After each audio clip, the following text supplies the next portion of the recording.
शेष यात्रा डाक्टर राजेश्वरी पाणिग्राही ये हूँ से दृश्य समस्त आखिरे लुह राम नाम सत्य है ये ध्वनि रे परिवेश प्रकम्पित हो उठुची ये दृश्य ही बयान करुची से जीवन रे केते लोक अर्जन करथिले केते लोक कमाई थिले जदिओ से अविवाहित थिले किंतु ए जनसमुद्र ही बयान करुची तांकर लोकप्रियता केते रहिथिला घरु बाहरिला एई अंतिम यात्रा शेष यात्रा अफेरा राइज को यात्रा जोठू आउ केही केबे फेरी नाहंती हरिनाम हरिनाम ए शब्द रे ए परिवेश प्रकम्पित हो उठुची एवं यह ही दर्शाउची डाक्टर राजेश्वरी पाणिग्राही कर लोकप्रियता केते रहिथिला खाली जन डाक्तर नुहे बा राजनेता पूर्वतन एमएलए नुहंती जने समाजसेवी भल लोक हिसाब रे तांको जो लोकप्रियता रहिथिला सेति पई समस्त आखिरे अश्रुर बन्या समस्ते निजर प्रिय मनीष को विदाय देउछंती आ एकथा कहउछंती से समाज रु जेतिक नेइथिले ताठू अधिक समाज को दे जाइछंती सेति पई ये जनसमुद्र एवं निज जने भल मनीष को हरैबार जो कष्ट भितरे खाली जने मनीष नुहे मैं देखुछु एठी तांको छात्र डॉक्टर शंकर रामचंदानी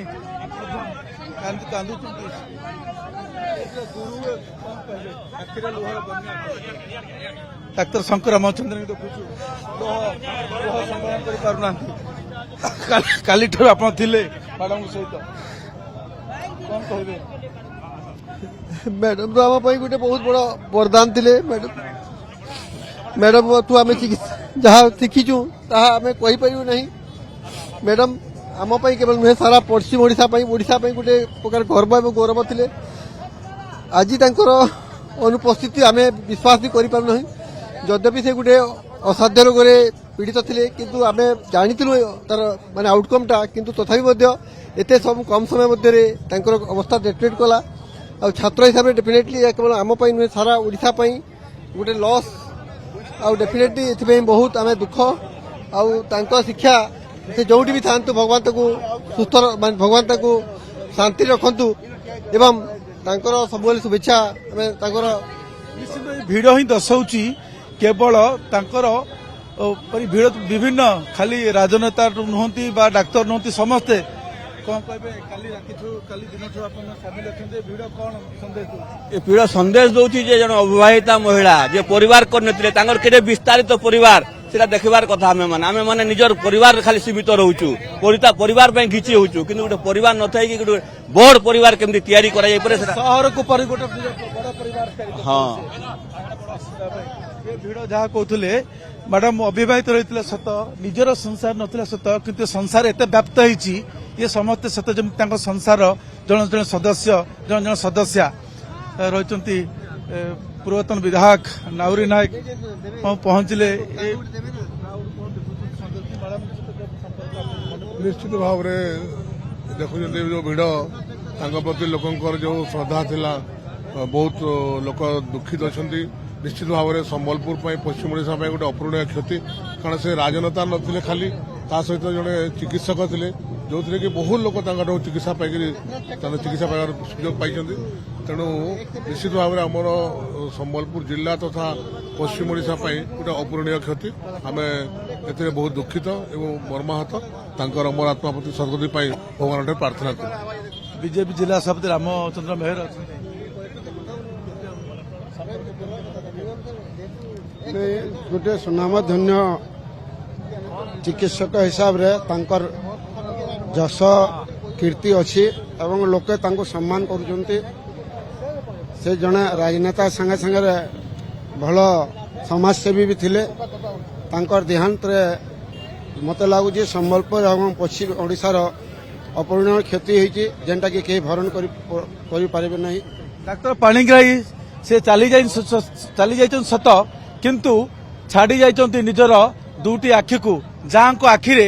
दुई जन दुनिया देखिबे गतकाल राति चक्षु संग्रह प्रक्रिया शेष होता जीवित अवस्था से आग्रह प्रकाश करते ज्योतिराज्य रही परेश दानी काली राति रे मैडम को दुईटी आखि संगृहित करागला बुल्लारू भीमसारू आसते टीम कौन मैडम कहते जीवित थिला अवस्था आपन मैडम जिते प्लेजिंग कार्ड आमको देते अनुष्ठान को स्पेसिफिकली से मत कहते परेश मोर तो परिवार वर्ग भितर मुझे खाली जड़े अच्छे तो जेनता चक्षु संग्रह हो पार्बा से तुम ज्योति अनुष्ठान तरफ टे उद्यम करब और जेन काली चक्षु संग्रह है से देखाईदेला ये शेष पर्यंत भी समाज सेवार जेन आग्रह थिला से पूरण करी गले और जेनटा कि दुई जन अंध से देखिपार सारा जीवन से खाली दे जानी केवल अर्थ नुहे मागणा सेवा नुहे शेष से जीवित थिला तो समय तो दान करथले मृत्यु पर मध्य से दान करगले निजर अंग निजर आखि मूल्यवान आखि दुटी को जहाँ फल अन्य माने दुनिया देखिबे तांको वर्तमान रे मध्य दृष्टिबाधित दुई जन तांको आखिरे से दुनिया को देखिबे गला बेले मध्य से जो बड़ दान करी ता मध्य जुग जुग पई बंचिक रहिबो वर्तमान धीरे धीरे अंतिम यात्रा आगो को आगो बढ़ुची एवं समस्तक आखिरे लुह मनरे कोह एइतिपाई जे तांको प्रिय मनीषटी को आउ सेमाने देखि पारिबे नाही